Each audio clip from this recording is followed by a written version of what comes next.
Bueno, pues buenos días a todos. Bienvenidos a este 20 minutos de guía, donde en 20 minutos vamos a tratar de hablar de una forma muy concisa para que nadie pierda el tiempo de la novedad de esta semana que ha sido GPT-4, la publicación de GPT-4. Bueno, GPT-4 es una evolución bastante significativa del el GPT-3, ¿no? GPT-3.5, pero con las diferencias de que es multimodal. ¿Qué quiere decir esto? Pues que además del texto puedes incluir apoyo visual en la conversación y luego tiene un contexto más largo. ¿Qué quiere decir que tiene un contexto más largo? Pues que para producir cada una de las palabras puede mirar hacia atrás a una longitud mayor, con una ventana mucho mayor.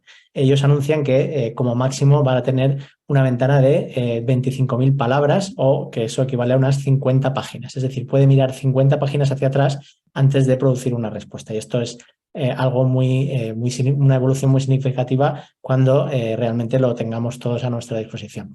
Vamos a hacer una demo comparativa vamos a hacer la misma pregunta a GPT 3.5 y a GPT-3 y vamos a ver las diferencias. Vamos a poner vamos a hacer una pregunta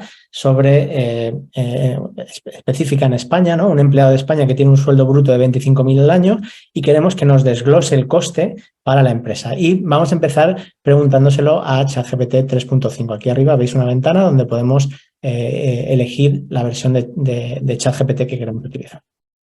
Vale, entonces, bueno, vamos a ver, identifica pues qué es la seguridad social. Fíjate también, Miguel Ángel, la velocidad, que va bastante rápido. Sí, va muy rápido, muy rápido. Y bueno, aquí ha añadido 25.000 euros más 7.475 euros aparentemente de seguridad social. Y luego le ha añadido otros 5.900 euros que son beneficios adicionales, parece, ¿no? O impuestos sobre la nómina, ¿no? No sé lo que ha hecho muy bien, pero esta respuesta realmente no es correcta, ¿no? Debería de incluir solo la cotización de la seguridad social. Vamos a preguntarle lo mismo a ChatGPT 4 y vamos a ver si hay alguna diferencia en la respuesta, ¿no? Vale, como veis sí que va más lento, ¿no? En la apreciación que había hecho Andrés, porque asumimos que es un modelo pues, que tiene un coste computacional mayor y por tanto va bastante más lento. Asumimos y veremos por qué lo asumimos, ¿no? Que es una cosa Sí, que no luego más sabemos. profundizaremos más en lo que sabemos y lo que no sabemos. Vale, aquí la respuesta de entrada pues parece que es más precisa. Vamos a ver, fijaos cómo incluye el salario bruto y las cotizaciones a la seguridad social las desglosa, porque fijaos cómo hemos pedido el desglose del coste para la empresa y la desglosa en contingencias comunes, desempleo. Fijaos que también distingue entre el 5% del salario bruto para contratos indefinidos y 6,7% para contratos temporales. No soy un experto en legislación laboral, pero bueno, es bastante más concreto, ¿no? El FOGASA, etcétera. Vale, suponiendo que tiene un contrato indefinido, vamos a ver cómo calcula los porcentajes. 31,4% del salario bruto. Vale, las cotizaciones serían de 7.850 y el coste para la empresa 25.000 más las cotizaciones. Vale, y nos da el cálculo correcto, ¿no? Entonces, bueno, aquí lo que se aprecia, si vemos la diferencia, es que las respuestas son mucho más precisas y hace más caso al prompt que hemos introducido. Es decir, comprende mucho mejor lo que queremos, la palabra desglose la ha entendido perfectamente y nos da información muchísimo más precisa. Andrés, vamos a seguir hablando de GPT-4. Y bueno, vamos a ver qué resultados arroja, ¿no? esta nueva herramienta. Bueno, el OpenAI ha sacado un reporte de un informe y ha sometido a GPT-4, que es la versión que acabamos de probar, se puede probar desde ChatGPT Plus, y lo ha comparado con GPT 3.5 y le ha puesto preguntas de muchos tipos de exámenes. De exámenes de acceso a universidad, de acceso a legislación, en español sería selectividad. No han puesto selectividad española, pero es un buen ejercicio. Donde GPT 3.5 en muchos casos estaba en en percentil, de estudiantes, pues a veces el 50, el 25, según el tipo de exámenes, exámenes para acceder, imaginaros, a másters, o exámenes para acceder a universidad, como selectividad, o en Estados Unidos tienen algunos que se llaman el SAT, GPT-4, en estos exámenes, las puntuaciones que tiene varían en exámenes, pero lo suele colocar en la gran mayoría, en muchos, en la gran mayoría por encima del 80 o el 90% en exámenes, ¿vale? En lo que son exámenes. Luego en benchmark, que son problemas más académicos, más de investigación, también. Entonces, en benchmark y en exámenes que ya existen, realmente la mejora de puntuación es increíble. ¿Qué es lo que no se dice?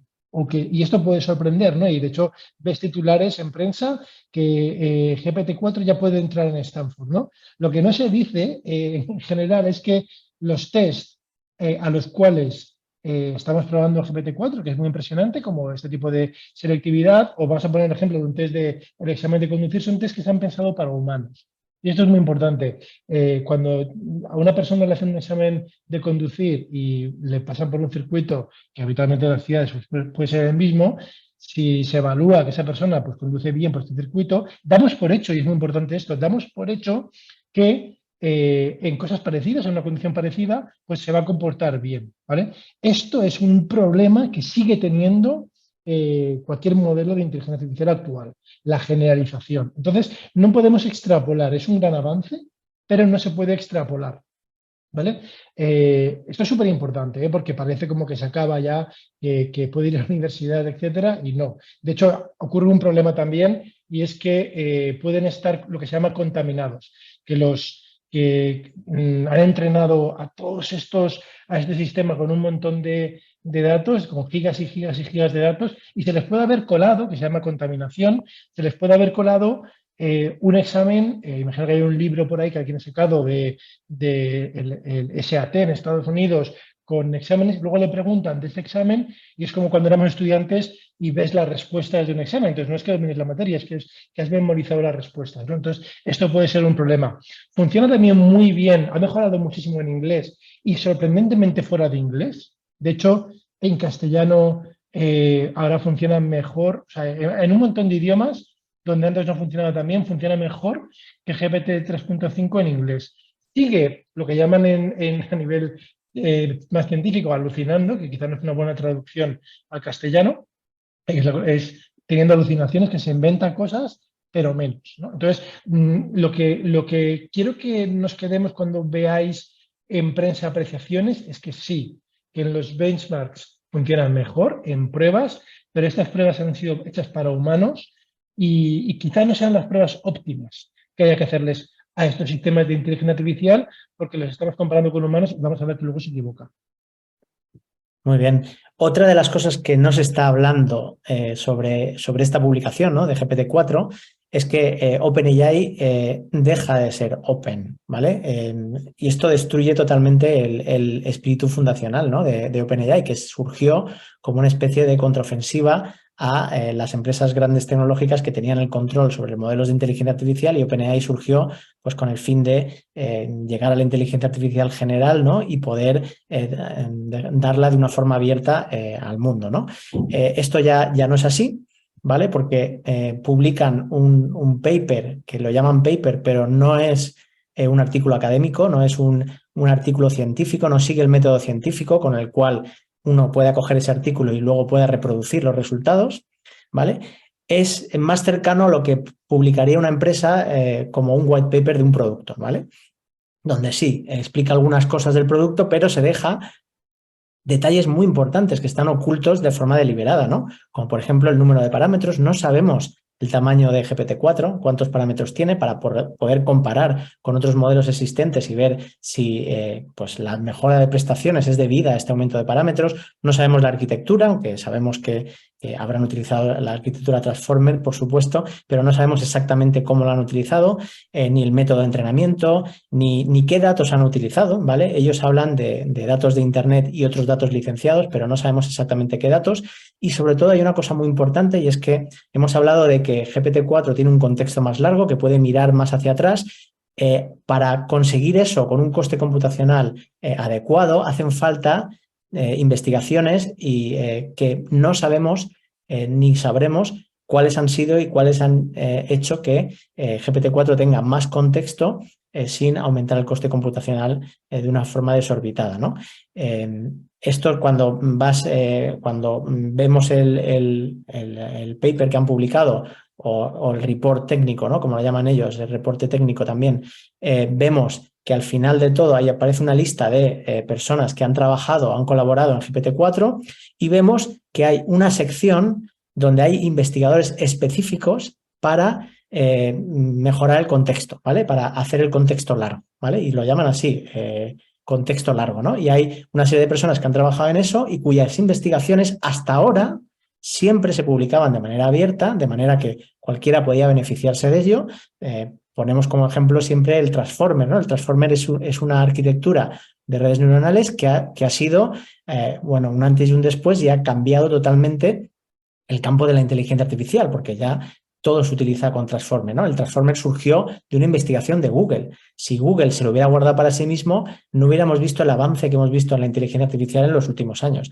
Así que, a partir de ahora, OpenAI ya no es Open y por el motivo de que el panorama competitivo ahora es mucho mayor. Aparece Google, que también tiene mucha investigación en todos estos grandes modelos de lenguaje y todavía no tiene productos al mismo nivel que OpenAI, pero puede cogerlos rápidamente, y aparece también Stability, ¿no? Que es la alternativa open source a todo esto. Entonces ellos reconocen que con este panorama de competencia deciden no publicar ciertos detalles que podían favorecer a reproducir los resultados que ellos han obtenido y dejan de publicar. Así que dejan de ser open, que no pasa nada, porque cualquier empresa que invierte sus recursos en investigación pues debería de poder monetizarlos, podría capitalizar toda esa inversión que ha hecho,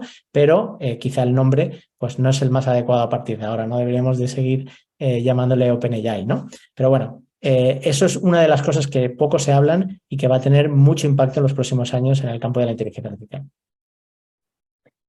Como funcionalidades, Miguel Ángel, has hablado mucho del tema del contexto, ¿no? Además del contexto, han hecho en la demostración que hizo el otro día en directo, se veía que la interfaz realmente que ellos utilizan tiene dos partes. Una parte de sistema, donde le dicen digamos, al chat, ¿no? A la versión del chat del GPT-4 cómo se ha de comportar, y luego está el prompt.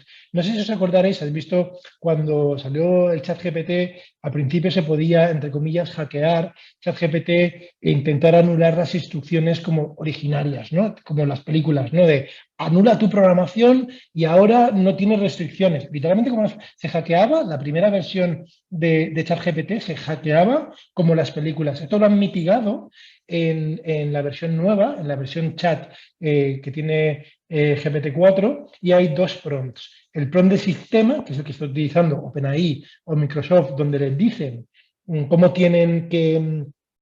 se tiene que responder, cómo tiene que comportarse. Entonces le dice, pues eres un chat, tienes que ser respetuoso con el usuario, no puedes decir mentiras, ¿vale? Le dan instrucciones de cómo se va a comportar y luego ya está todo el contexto. Esto es una diferenciación, también la ha incorporado o la ha heredado 3.5 y todavía no está disponible, lo han anunciado, pero aún hay una lista de espera para entrar en el modo API. ¿Vale? Es multimodal, de nuevo también multimodal, permite de entrada imágenes y texto, y salida texto. Tampoco está disponible. Vimos la demo, una demo increíble donde hacían un dibujo de una página web con un boli, le hacían una foto y te generaba el código. Es increíble este ejemplo. Para mí, la innovación, y es cuantitativa, pero va a dar lugar a emergencia de aptitudes cualitativas. Más importante de GPT-4 es la ampliación del contexto. El contexto es, si tú haces control V y le pegas un texto muy grande en ChatGPT, muchas veces falla y te dice que le has introducido demasiado texto. ¿vale? Y hay un límite bastante corto, se piensa que son 8.000 o 4.000, bueno, en GPT 3.5. En GPT-4 han anunciado, y en lo que está ahora mismo disponible no se puede probar todavía, sigue fallando, que tiene 32.000. Imaginaos la aplicación, yo intentaba ver si GPT-4 era capaz de, si le paso los documentos públicos que Silicon Valley Bank saca cuando cualquier empresa que está cotizada en bolsa tiene que publicar unos informes trimestrales, cuatrimestrales, ¿no? Imaginaros que se va a poder hacer, cuando aumenten el contexto, pasarle, digamos, las fotos, ¿no? Pegarle todos los informes, que son unos tochos increíbles, de información que se pide por regulación de bolsa, y preguntarle si hay que preocuparse de algo.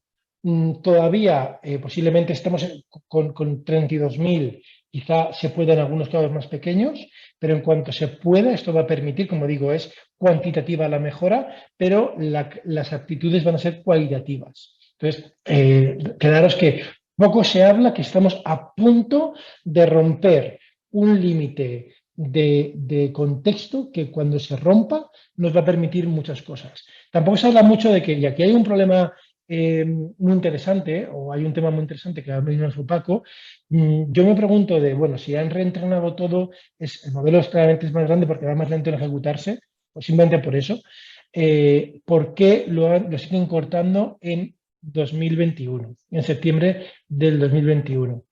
Seguramente hay un trabajo bastante grande a nivel de preparar los datos, ¿vale? No lo sabemos. Y luego la otra parte, digamos, es la manera en que entrenan el modelo. Esto es un tema muy interesante. Aquí tiene dos partes, ¿no? El famoso fine tuning y luego una parte de cómo se comporta, que es con aprendizaje por refuerzo. Pues ya se ha visto y lo pone en el artículo, pero se ha comprobado de forma académica en otros sitios, que la parte de comportarse, que es con aprendizaje por refuerzo, no mejora, digamos, no mejora lo que sabe, sino solamente lo coloca en disposición de que te responda. La metáfora sería pues una persona súper inteligente que está en sus cosas, que es GPT, digamos, 4 puro, pero que a veces le pides que te haga una cosa y no te hacen caso. Te dice cosas según lo que le apetezca. Con el aprendizaje por refuerzo ya lo colocan en disposición de que te responda y te responda bien y de forma educada. Muy bien, ¿qué disponibilidad tenemos ahora mismo de GPT-4? Bueno, pues ahora mismo la única disponibilidad que tenemos es vía ChatGPT, que es la demo que os hemos enseñado, en el cual puedes preguntarle cualquier cosa. Es un chatbot de dominio abierto que le puedes hablar de astronomía, de matemáticas o de cualquier cosa que quieras. Es como una persona que sabe mucho de todo y cuando no sabe, pues se lo inventa, ¿no? Pero hay otros usos de GPT-4 que son muchos más interesantes para los negocios. El primero es el vía API, ¿vale? Ahora mismo hay una lista de espera para acceder a la API de GPT-4, en el cual puedes acceder a una interfaz donde puedes preguntarle a GPT-4. Tampoco ese API permite imágenes de momento, esta multimodalidad que habíamos hablado, pero supuestamente sí que permite ese contexto largo. No lo sabemos todavía porque no nos han dado acceso, pero las aplicaciones que van a surgir para los negocios vía API van a ser aquellas que aprovechen ese contexto, lo que decía Andrés, de poder introducir un documento entero y sobre ese documento poder preguntar. Hemos hablado al principio de esta charla que son unas 50 páginas para tener una referencia, ¿no? Del tamaño de documento que permitiría GPT-4. ¿Vale? Entonces, ya hay muchas aplicaciones, muchas empresas que tienen ya acceso privado a esta API y están empezando a integrar GPT-4 en su modelo de negocio. Por ejemplo, Khan Academy, en el sector de la educación, está utilizándolo pues para ayudar en el proceso educativo, o Morgan Stanley en la gestión documental, o Stripe para la detección de fraude. Es decir, ya hay muchas aplicaciones que vía acceso de este API muchas empresas que se están beneficiando. Pero luego hay otra forma de aplicar GPT-4 y es cogiendo el modelo directamente y especializándolo para un área concreta. Claro, para eso tienes que tener un acuerdo con OpenAI, ¿vale? Y este modelo especializado, que podemos llamarle como GPT-4 especializado a derecho, especializado a educación, cualquier área que nos planteemos, puedes conseguir una explotación a gran escala del modelo para mejorar la productividad en un sector concreto y evitar las alucinaciones que hablábamos y que el modelo sea más veraz en sus respuestas. Tenemos como ejemplo a Harvey, que es una empresa salida de OpenAI, que está cogiendo GPT-4 y especializándolo en el mundo de la abogacía. Y ya hay dos empresas como Pricewaterhouse y un bufete de abogados muy famoso, AIO, ¿no? Que están utilizándolo y lo van a utilizar como parte de su día a día. Y luego el otro ejemplo claro lo tenemos con Microsoft, que no solo ha firmado un acuerdo de colaboración con OpenAI, sino que es el principal inversor de OpenAI a día de hoy y que justo ayer anunció cómo va a integrar GPT-4 en Office 365, que llama Office 365 Copilot, para darle un plus a todas sus herramientas de ofimática, ¿no? Con GPT-4 detrás para ayudar a ser más productivos. Si eres una de las empresas que están en la parte que hemos hablado primero, utilizas el API para crear un modelo de negocio, ojo, que te puede venir una empresa de las de abajo, de las que hemos hablado últimamente, que haciendo un acuerdo con OpenAI genera un modelo específico que funcionará mucho mejor que el que tú consigas a través del API y puede pues barrerte, ¿no? Rápidamente. Entonces, esto tampoco se está hablando mucho, pero las empresas que tengan, digamos, algún dato de favor con OpenAI o que vengan del mundo de OpenAI tendrán la posibilidad de especializarlo para casos de uso nicho y en una ventaja competitiva impresionante. Y bueno, nos hemos quedado ya sin tiempo.